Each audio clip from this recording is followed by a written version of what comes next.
Hello and welcome back to English Today. And this is DVD 7 and the third DVD in your elementary level. And in this DVD, you will see another 2 episodes of our story, That's Life, followed by our special TV programs. In the cinema program, they will be talking about the Sundance Film Festival, followed by a debate about e-learning. Then, in the grammar section, we will study more about adjectives, in particular the comparatives and the superlatives. So,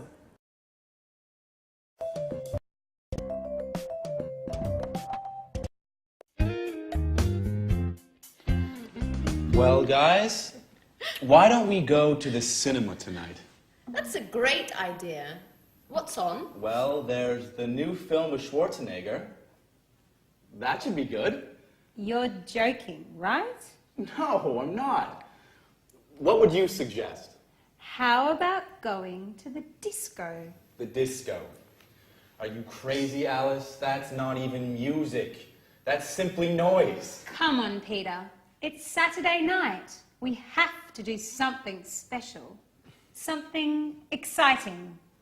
And going dancing is surely more exciting than going to the cinema. I agree with Alice. Let's go dancing. What about a third choice? I guess Anne is right. Why don't we try to find a good compromise? Come on, guys. How boring and old-fashioned you are. And you are more frivolous than I am, Alice. Come on, guys. Don't argue now, please. Let's vote on it. Well, Alice and I want to go dancing. Peter and Anne don't. How about you, Sharon? I don't know. Well, the disco is probably more entertaining than the cinema. Great. Okay, guys. 3 against 2. Let's go dancing.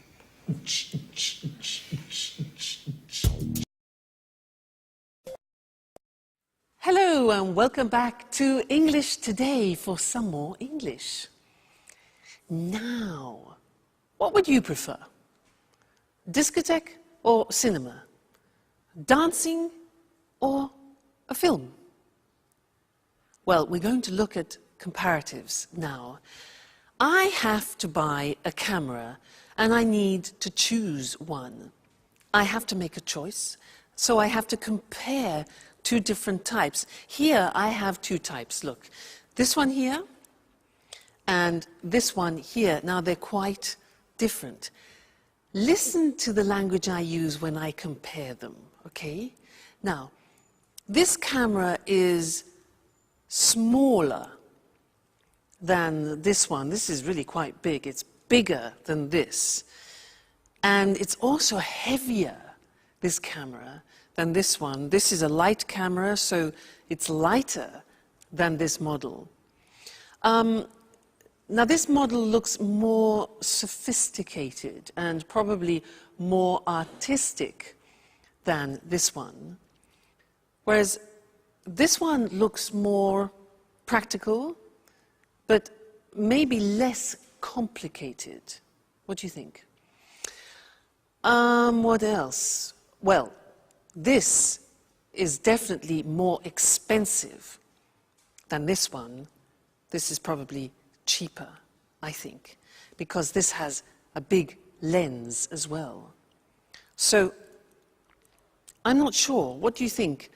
I like the idea of a more sophisticated camera, but I think it's more expensive, so I think I'll have to go for the cheaper one, which is the digital one.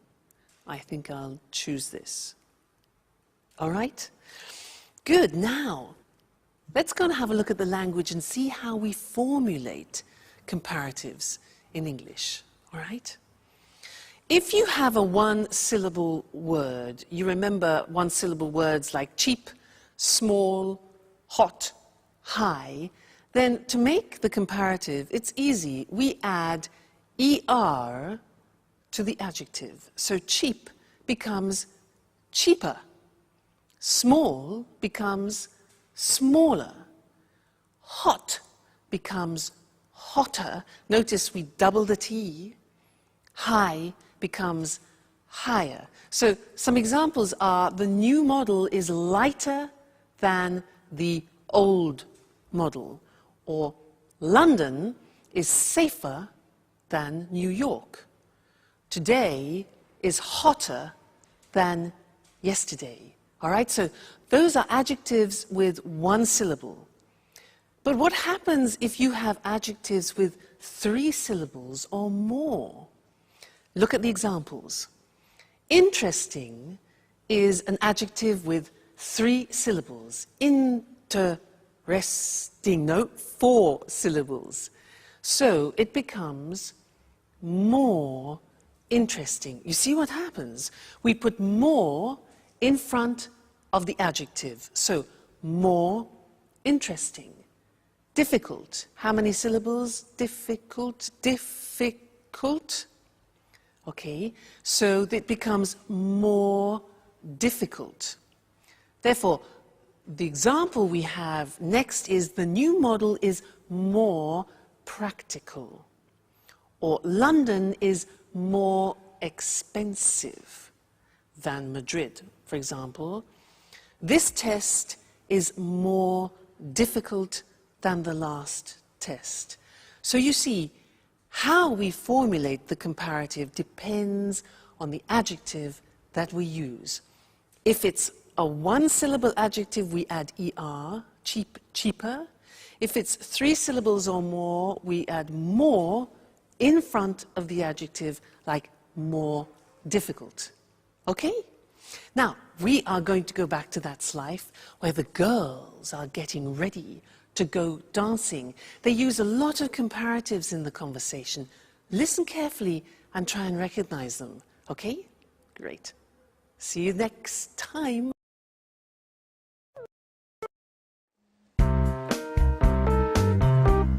Here's my party hat. How do you like it? You look great. I envy you. Hats really suit you. Well, I envy your room, Anne. But with all this traffic, how do you sleep? Oh, I'm used to it. Which disco are we going to? Paradise.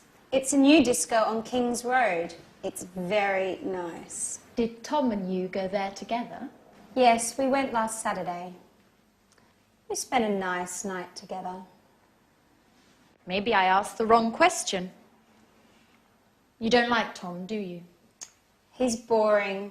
Very boring. Besides, he's an Aries, and he talks too much. Last night, for example, he showed me all the pictures of his holiday in the Alps. He talked for an hour about the mountains. But I hate the mountains. Why do you say that? The mountains are beautiful and spectacular. I prefer the beach. It's more relaxing and entertaining. Oh, I don't know. I think the beach is more boring than the mountains. Why do you say that? Well, think about it. Lying on the beach every day, it's much more interesting to be walking in the countryside. Yes. But it's usually colder in the mountains.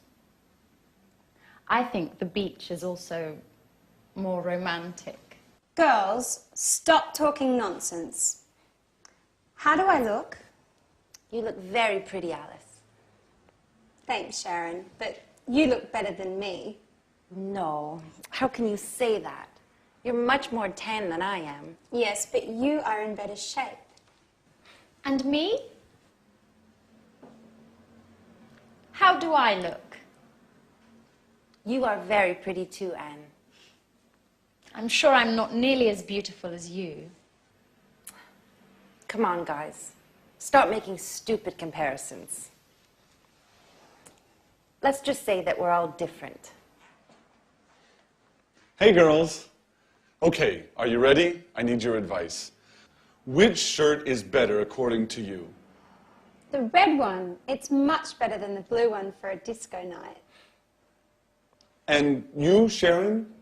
What do you think? Well, I think the red one is funnier, while the blue one is more professional. I prefer the blue one. So, girls, which shirt should I put on? I told you, the red one. With that one on, you look more macho.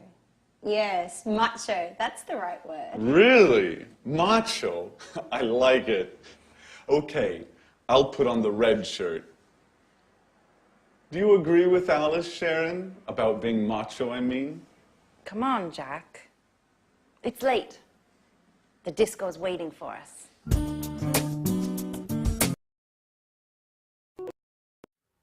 Hello again, and welcome back. I want to continue talking about comparatives in this lesson because last time we talked about how we compare with adjectives with one syllable and 3 syllables and more. Remember, we said hotter than, but more difficult than. So what happens if we have adjectives with only 2 syllables? For example, like heavy or easy. Well, we say heavier and easier, but the spelling changes. And that's what I want to show you on the screen now, because the Y at the end of easy and heavy disappears. Look. Happy is an example with an adjective with 2 syllables ending in Y. Happy becomes happier. Take out the Y, put in I-E-R, okay? Then funny, funnier, and easy, as we said before, easier. Heavy again, another example, heavier. Okay, so be careful. Remember that the Y becomes an I. Some examples. I'm happier than you. His joke was funnier than mine. English is easier than Russian. All right? So that's important to remember. But that's not all. There are some real exceptions, as always, in the English language, also in the comparative form. And that's what I want to look at with you now. It's very important. The question is, what is the comparative of good? The comparative is completely different. It's better. So you would say, this camera is better than that camera. All right, so good becomes better. What about bad? Again, it's completely different. Bad becomes worse. Today's weather is worse than yesterday's, okay? Bad, worse. And one more example, far, which means distance, far becomes further or even farther. Both possibilities, farther written F-A-R-T-H-E-R, as you can see on the screen, all right? So those are the big exceptions. Good becomes better. Bad becomes worse. Far becomes farther or further. You choose. Examples, walking is better than running. Today, the weather is worse than yesterday, and Southampton is further than Brighton. All right? So those are all the most important things that you need to know when you're comparing things. Don't forget the exceptions. They're very, very common and easy to forget. All right? Great. So I'll see you next lesson, where no doubt you will be speaking English better. Okay? See you then.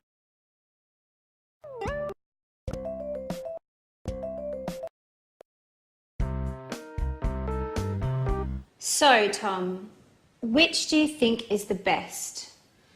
I think Prague is the most interesting. Are you sure? I think Vienna is more exciting than Prague. Yes, but it's certainly the most expensive tour. It doesn't matter. My father is going to pay for everything. And what about Madrid? I think it's probably the most exciting. Why do you say that? Well, the nightlife. I'm sure there are a lot of discos. That's true.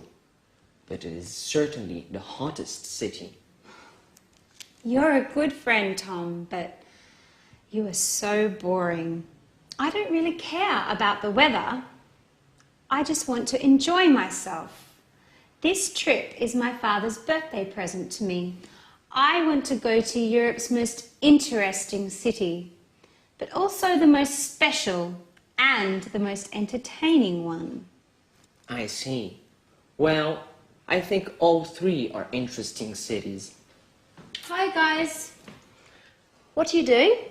My father is going to give me a trip for my birthday, so I'm choosing where I would like to go. Oh, really? That's great. Are you going alone? No, my father promised to come with me. Oh. Well, do you already have an idea of where you want to go? Not yet. I can't make up my mind between Vienna, Prague and Madrid. Tom was making some precious suggestions. But she isn't taking my advice, as usual. Well, I think Prague is probably the oldest city, but Vienna is the most interesting one. There are a lot of important meetings in Vienna. Oh, and lots of museums too. Well, Madrid also has a lot of museums. Do you agree with that? Yes, that's true. But Madrid is certainly the hottest city. Oh my God, Anne. You are like Tom. You both talk nonsense. I think you two should go out together. I think you would get on well. Alice, what are you talking about? You're joking, right? Well, not really. I think Tom is perfect for you, Anne. Come on, Alice. Stop being foolish. You're embarrassing us. Really? There's no need to be ashamed. Listen, I'm going to leave you two alone now, so you can get to know each other better. Bye.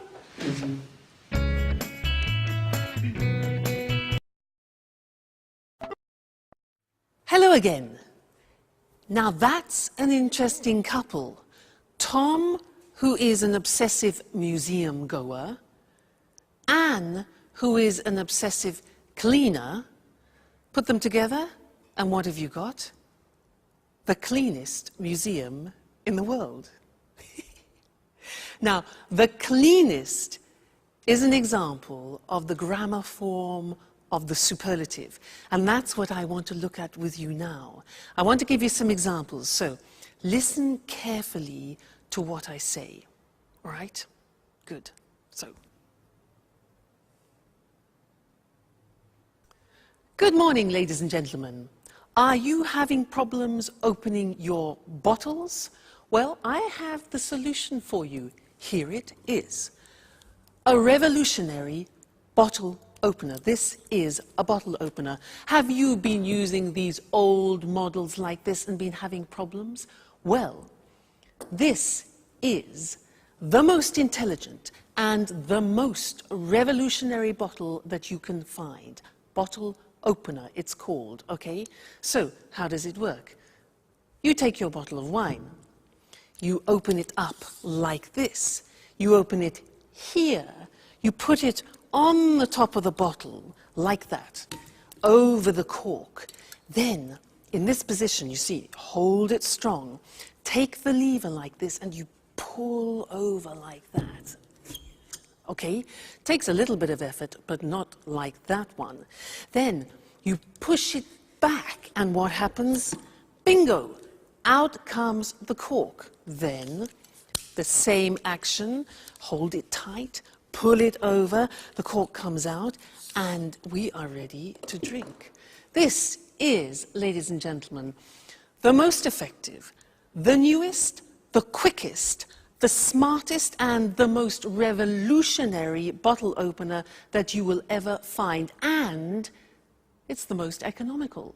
It's the cheapest. It only costs €20 for you. So, buy one today, and let's pour some wine and toast to the most superlative bottle opener in the world. Cheers. That's nice. Great. That was the superlative. Let's go and see it on the screen. Nice wine. Now, when we have an adjective with one syllable, like cheap, what we do is we add the at the beginning to make it superlative, and then we add est to the adjective. Look at the examples. It's the cheapest, the newest, the quickest, the smartest bottle opener in the world. Okay, so the plus est at the end. Now, if the adjective is 2 or 3 or more syllables, it changes, as I said, and it becomes the most effective. Now, the adjective doesn't change, but in front of it we put the most effective. It's the most economical bottle opener. It's the most beautiful, it's the most revolutionary bottle opener. Okay, so again, be careful. Is it a 1-syllable adjective? Is it a 2 or 3 or 4-syllable adjective? Because it changes. Great. Now, let's go back to life. That's life, where Jack and Peter are talking about football. They're talking about the best football team in the world. Okay? And I'll see you later.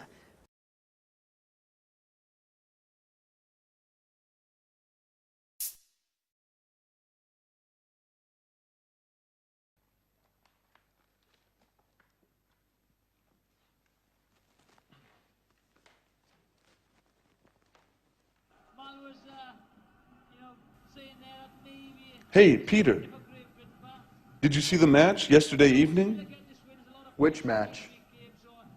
Which match? Ajax versus Juventus. Those teams are boring. Excuse me. Excuse me. Ajax is the best football club in the world. I'm afraid I don't have a clue. I know that only music matters. Anyway, in your opinion, which is the best team? I don't know. I heard Arsenal is the best one of all time. They've got the most aggressive players, the most important coach, the toughest goalkeeper. Peter. Peter, you are so mistaken. Okay. What's so great about Ajax? Well, first of all, their defense is superb. It's much more intelligent than Arsenal's. No, Still, no. But you promised me. You're always busy. No, I don't want to go anymore. Anyway, thanks, Daddy. Thanks for your present. You are the worst father in the world. Don't worry, I'm going to have a great birthday all the same. Yes, with my friends. They do love me. Bye.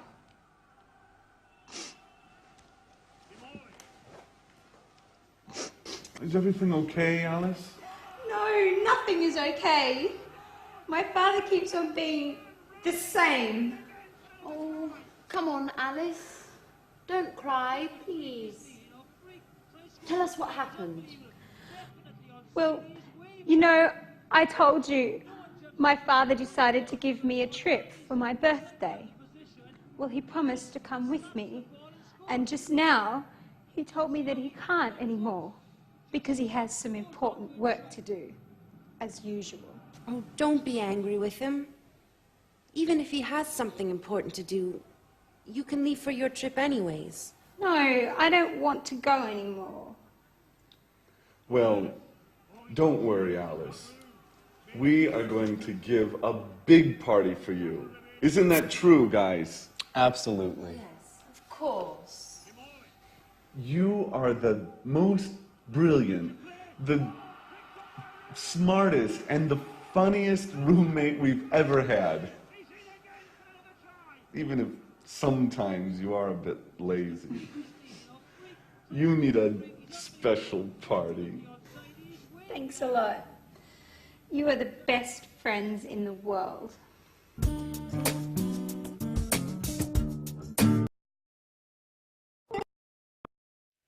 Hello again. Now, you know, Mr. Monkey reminds me of Jack. He's obsessed with football, but he's very sweet. Did you hear what he said to Alice? He said, "You're the most brilliant roommate we've ever had." That's really sweet. And did you hear them talking about football? Well, I don't know what you thought. They said, this was Jack, he said, "Ajax is the best football team in the world." Debatable. Alice said her father was the worst father. And Jack then said, "You are the funniest roommate that I have ever had." And so these are all examples of exceptions in the superlative form. I want to go to the screen now and look at those because they're not that easy.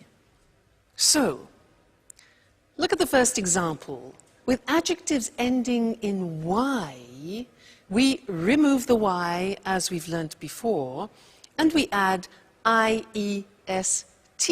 So, funny becomes the funniest. Easy becomes the easiest. So the examples are, "You're the funniest roommate I have ever had," for example. Or Naples is the noisiest city in Italy. Or it's the happiest day. All right, so those are two-syllable adjectives ending in Y. Now look at the exceptions. Remember, we have already learned that good, bad, and far are exceptions in the comparative. Well, look at the superlative. Good in the superlative becomes the best. So it's good, better, the best. Bad in the comparative is worse, remember? The superlative is the worst. Notice the T. Bad, worse, the worst. Don't forget to pronounce the T. And then far, the comparative we said was farther or further, and the superlative form is the farthest or the furthest. Okay? So, those are the three most important exceptions. You need to learn those by heart because words like good and bad we use every day. So try and memorize them, all right?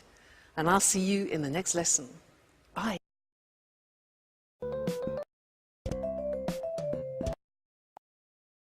Good morning, good morning.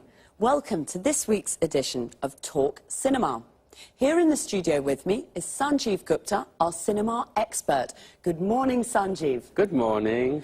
Well, Sanjeev, what are you talking about today? Today I want to talk about the Sundance Film Festival. Sounds interesting.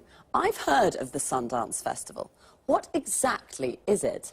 Well, to put it simply, Sundance is a festival for independent films and people interested in them. Okay, can you explain what an independent film is?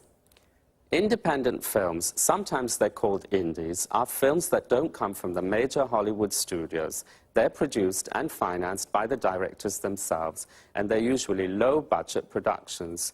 But of course, this doesn't mean that they're appreciated less than normal commercial films. Of course, independent films can be very interesting, and often they deal with contemporary issues. Exactly. You can't compare independent films with Hollywood blockbusters. They're two completely different things. Well, Hollywood films are more spectacular. They're usually high-budget productions, and the money comes from the Hollywood studios, not from the directors. There's more money to spend, so they can feature famous stars. There's another important difference here. Hollywood movies are distributed throughout the world. That's how they make so much money at the box office. Right, Sanjeev? Right, Lucy. On the other hand, independent films generally win the praise of cinema critics, but make less money at the box office. OK, let's go back to the Sundance Film Festival. Well, this festival has nothing in common with the Oscars night in Los Angeles, but it is the most important film festival in the world for independent films. It's important because it promotes the work of many young directors. When did the festival start? Robert Redford organized the first festival 25 years ago. The festival takes its name from Sundance Kid, the character Robert Redford plays in the film Butch Cassidy and the Sundance Kid. Today, the Sundance is divided into two sections. The main section is called the American Competition and is for American films and documentaries. The second section is the World Cinema Competition. This is for all other films. You know, Sundance is great fun. In addition to the films, there are parties and concerts and also special meetings for film students. Well, the Sundance Festival sounds fun. It's smaller and younger than other film festivals. There aren't lots of Hollywood stars. The awards aren't as prestigious as the Oscars. But it's an important festival. Right, Sanjeev? Right, and don't forget, it's great fun. OK, thank you, Sanjeev. And goodbye. Goodbye. Goodbye, and see you next week for another edition of Talk. So, the Sundance Festival takes its name from the Sundance Kid, the character that Robert Redford plays. A character is a person in a film. And we say that an actor plays a character. And let's have a look at some of the vocabulary and expressions we use to talk about films. There are independent films and Hollywood blockbusters. First of all, what is an independent film? It's a low-budget production that is not produced or financed by a major Hollywood studio. Major means big and important. A low-budget production is a film made with little money. And what's a Hollywood blockbuster? It's a high-budget production that is produced and financed by a major Hollywood studio. A high-budget production is a film made with lots of money. To produce a film means to make a film, and to finance a film means to find the money to make a film. We say a film is produced by and financed by someone. So, an independent film is usually produced and financed by the director of the film. The director is the person responsible for making a film. He or she directs the actors and decides how to tell the story of the film. Independent films are sometimes called indies, which comes from the word independent. Because Hollywood blockbusters are high-budget productions, they can feature famous stars. Famous stars are famous actors. So, if a film features famous stars, it means that famous actors and actresses are in the film. Pretty Woman features Julia Roberts and Richard Gere. We say Hollywood blockbusters are commercial films. This means they are easy to watch and easy to sell. They're made with the purpose of making money. All right, cinema lovers, that's it for now. Bye, and see you.